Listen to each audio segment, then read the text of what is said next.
guys, back at you with another quick one. This is a 1640 Scape, and we're taking off an exterior door handle. It's pretty simple. I'm Wes, the auto body guy.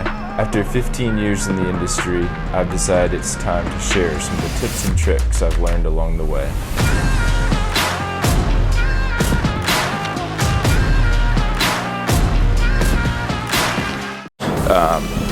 The tools you'll need are a T15 Torx, and then just one of these pick tools will do the job to remove this access cover here. So in here there is a T15 Torx, and that releases this bezel here so that then the handle can slide back.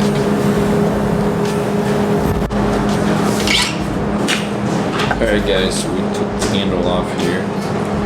Just a smooth surface. Here's the access hole here. And here's the parts off the car.